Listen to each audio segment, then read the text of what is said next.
తెలంగాణ ప్రభుత్వ హాస్టళ్లలో వరుసగా జరుగుతున్న ఫుడ్ పాయిజన్ సంఘటనలపై మాజీ మంత్రి ఎమ్మెల్యే హరీష్ రావు స్పందించారు.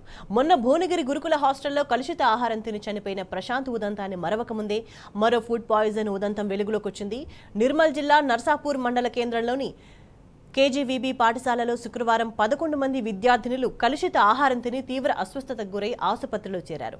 బీఆర్ఎస్ పాలనలో దేశానికి ఆదర్శంగా నిలిచిన తెలంగాణ గురుకులాల పట్ల కాంగ్రెస్ నిర్లక్ష్య వైఖరికి ఈ ఉదంతాలు అద్దం పడుతున్నాయని హరీష్ రావు అన్నారు. ప్రభుత్వం వెంటనే బాధిత విద్యార్థులకు మెరుగైన చికిత్స అందించాలన్నారు. ఇలాంటి ఘటనలు పునరావృతం కాకుండా చర్యలు తీసుకోవాలని కాంగ్రెస్ ప్రభుత్వాన్ని హరీష్ రావు డిమాండ్ చేశారు.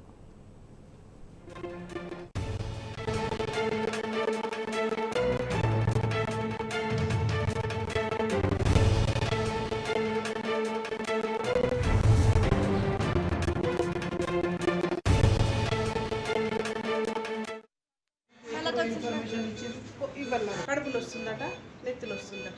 ఎన్ని రోజులు? మొన్న నుంచి వస్తుందట, కొంచెం కొంచెం అన్నారు. మళ్ళీ వల్ల మేడం ఫోన్ చేసిండ్రు. ఫోన్ చేసి తొందరగా రండి, మరి మేము ఇట్లా నర్సాపూర్ హాస్పిటల్ తీసుకోపోతామన్నారు.